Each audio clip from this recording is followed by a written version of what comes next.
Bienvenue à tous dans ce nouvel épisode de La Lettre Pro, le podcast IA, votre rendez-vous quotidien avec l'actualité professionnelle de la radio et du podcast. Je suis votre hôte Brulatour et aujourd'hui nous plongeons dans une série de nouvelles passionnantes qui façonnent notre industrie. Commençons par une nouvelle qui pourrait littéralement sauver des vies. Les nouvelles alertes de sécurité automatique, ou ASA sur le DAB+, sont un véritable tournant dans la manière dont nous recevons des informations cruciales en temps réel.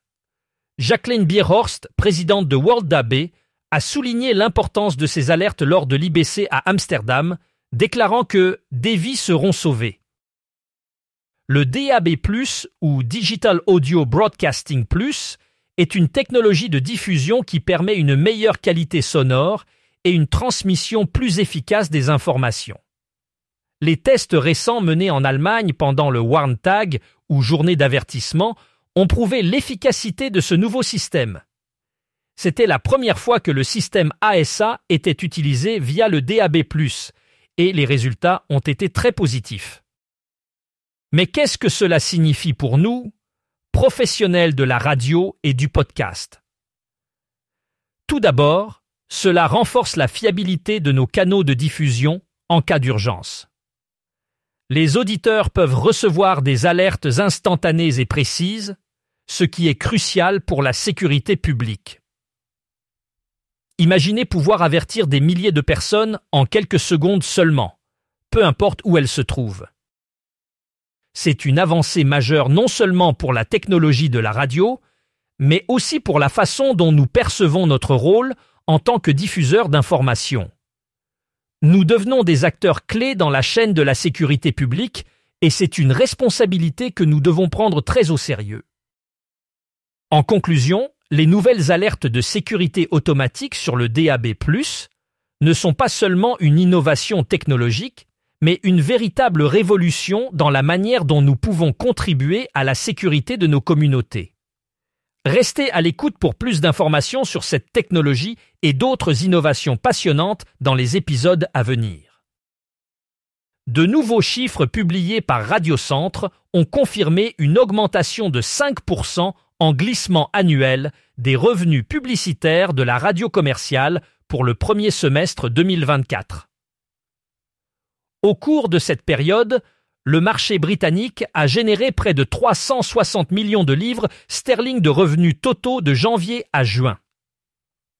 Cette performance exceptionnelle est attribuée à plusieurs facteurs, notamment une forte demande des annonceurs pour des campagnes radio efficaces et un engagement accru des auditeurs. Le directeur général de Radiocentre, Matt Payton, a déclaré que ces chiffres témoignent de la résilience et de la pertinence continue de la radio commerciale dans le paysage médiatique actuel. Il a ajouté que les annonceurs reconnaissent de plus en plus la valeur unique de la radio pour atteindre des publics diversifiés et engagés, ce qui renforce la position de la radio commerciale comme un canal publicitaire essentiel. Pour améliorer vos résultats d'audience cet automne, The Lund Consultants a dévoilé 4 pistes de réflexion essentielles. Premièrement, il est crucial de diversifier vos contenus pour répondre aux attentes variées de votre auditoire. En offrant une programmation plus riche et plus diversifiée, vous capterez l'intérêt d'un public plus large. Deuxièmement, un marketing efficace est indispensable. Utilisez les réseaux sociaux, les newsletters et autres canaux pour promouvoir vos émissions et attirer de nouveaux auditeurs. Troisièmement, concentrez-vous sur l'engagement de l'auditeur. Créez des interactions significatives avec votre audience à travers des concours, des sondages et des appels à participation en direct. Enfin, misez sur la fidélisation. Offrez des contenus exclusifs et des avantages pour les auditeurs réguliers afin de les inciter à revenir. En suivant ces 4 leviers, vous pourrez non seulement augmenter votre audience, mais aussi la fidéliser à long terme. Alors que la station, née en 1955, fêtera cette saison son 70e anniversaire, Europe 1 s'affiche depuis quelques jours dans une campagne autour du mot « liberté ». Libre de débattre, libre de s'informer, libre de poser les vraies questions, libre de décrypter l'actu. La saison dernière, elle a terminé avec 4,2% d'audience cumulée et 3,9% de part d'audience. De quoi donner envie de continuer sur cette pente ascendante. Constance Benquet, la présidente d'Europe 1, a récemment annoncé une série de changements ambitieux pour la station. Elle promet un nouvel Europe 1 avec des programmes renouvelés et une grille réorganisée pour mieux répondre aux attentes des auditeurs. L'objectif est clair, renforcer la position d'Europe 1 dans le paysage radiophonique français et attirer un public plus large et plus diversifié. Les changements incluent des nouvelles émissions ainsi que des ajustements dans les horaires de diffusion pour maximiser l'engagement des auditeurs.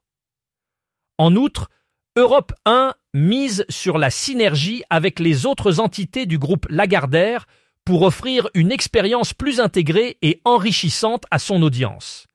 Constance Benquet a exprimé sa confiance dans la capacité de la station à innover tout en restant fidèle à ses valeurs fondamentales. Pour conclure, Europe 1 s'engage à rester une plateforme libre et indépendante, où les débats et les informations sont accessibles à tous. Avec ces changements, la station espère non seulement fidéliser ses auditeurs actuels, mais aussi en attirer de nouveaux, en offrant un contenu diversifié et de qualité. Restez à l'écoute pour découvrir ces nouveautés dans les semaines à venir. La BBC a récemment annoncé un changement stratégique majeur. Ces podcasts seront désormais disponibles sur l'application Nation Player. Jusqu'à présent, des podcasts populaires comme The Coming Storm, The Archer, Newscast et le drame primé Limelight étaient exclusivement accessibles via la plateforme BBC Sounds. Selon nos confrères de RedTech, cette décision vise à élargir l'audience de la BBC en rendant ses contenus plus accessibles sur différentes plateformes.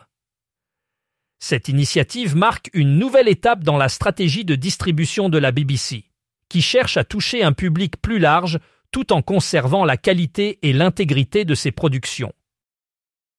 Suite à la disparition de Benoît Dutertre le 17 juillet dernier, France Musique a souhaité lui rendre hommage en lui consacrant une soirée qui sera enregistrée le mercredi 9 octobre au Théâtre de l'Alliance française et diffusée le mardi 29 octobre à 20h. Au cours de cette soirée présentée par Clément Rochefort, ses amis fidèles se relayeront sur scène pour évoquer sa mémoire. Une soirée avec Les Frivolités parisiennes, Marie-Paul Bell, Nicoletta, Bruno Fontaine, Félicien Brut et aussi Michel Houellebecq, Jean-François Kahn ainsi que Serge Elhaïk et Jean-Christophe Keck, chroniqueurs radio.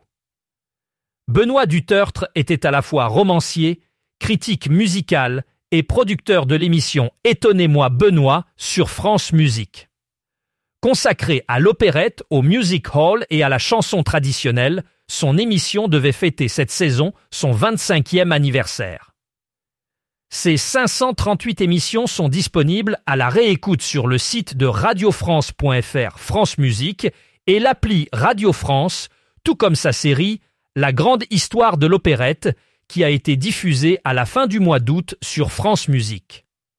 La beauté de la radio, c'est qu'à la radio, on ne meurt jamais. Benoît était une figure de France Musique, un gentilhomme à l'attitude légère dont seules les vraies personnes sérieuses et graves savent se parer.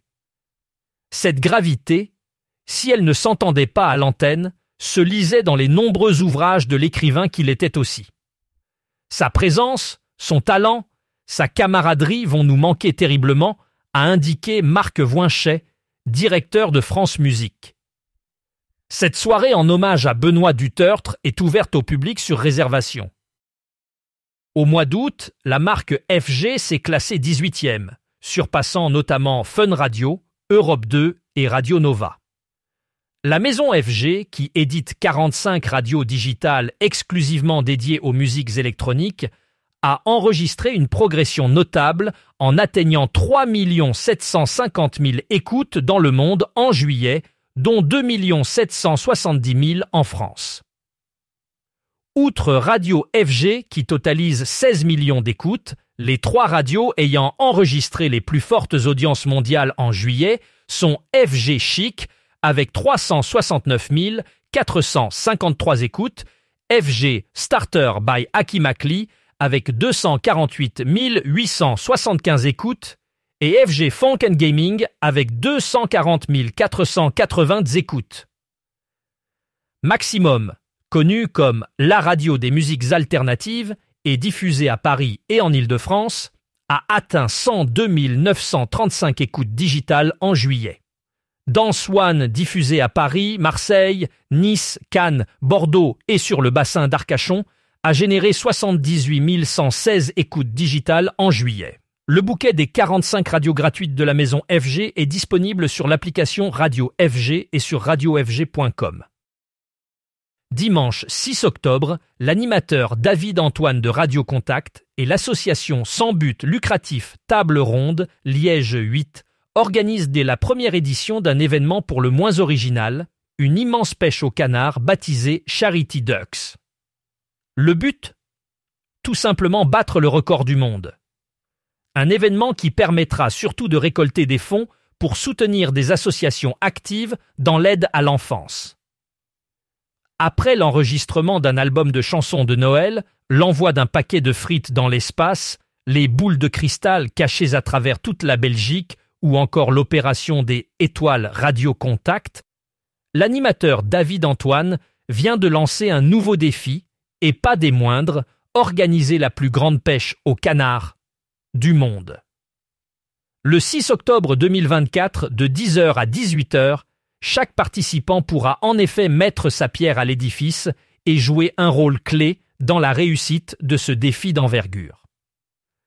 Un challenge qui ne sera pas de tout repos, parce que pour parvenir à décrocher ce prestigieux record, chaque canard compte. Un huissier de justice sera présent pour certifier chaque capture et officialiser l'événement. L'intégralité des bénéfices sera reversée à différentes associations caritatives, principalement actives dans l'aide à l'enfance. Une cause qui tient particulièrement à cœur à David Antoine, déjà très investi aux côtés de l'association sans but lucratif Pêcheurs de Lune au travers de l'opération des étoiles Radio Contact. Plus il y aura de canards participants, plus les dons seront importants. Du 23 au 28 septembre, France Bleu Nord à la frite. À l'occasion du championnat du monde de la frite d'Arras, qui se tiendra le 28 septembre, France Bleu Nord, en tant que partenaire officiel de l'événement, propose une semaine spéciale dédiée à cette incontournable spécialité culinaire. Cette deuxième édition de la Semaine de la frite promet de donner la frite aux auditeurs avec une série d'émissions et d'activités captivantes. La frite sera à l'honneur sur France Bleu Nord avec de nombreux rendez-vous tout au long de la semaine. Chaque jour, dans l'émission Bienvenue chez vous, diffusée de 9h à 11h, des reportages en direct mettront en lumière les participants et les producteurs du championnat du monde de la frite. Une véritable immersion dans l'univers de la frite qui ravira les amateurs de cette spécialité. Et ce n'est pas tout. À 11h, les auditeurs pourront participer à Le Ch'ti qui gagne, un jeu interactif où ils auront la chance de remporter leur propre friteuse. De quoi pimenter les matinées et faire monter l'excitation à l'approche du grand jour. Le point d'orgue de cette semaine spéciale sera sans aucun doute la délocalisation de France Bleu Nord à la Grande Place d'Arras le samedi 28 septembre. De 10h à 12h et de 16h à 18h, la station sera en direct pour faire vivre le championnat du monde de la frite. Un événement à suivre également sur francebleu.fr ou via l'application ICI pour ne rien manquer de cette célébration unique. En résumé, France Bleu Nord offre à ses auditeurs une semaine riche en découvertes et en divertissements autour de la frite. Une occasion parfaite pour célébrer cette spécialité culinaire emblématique et partager un moment convivial en famille ou entre amis.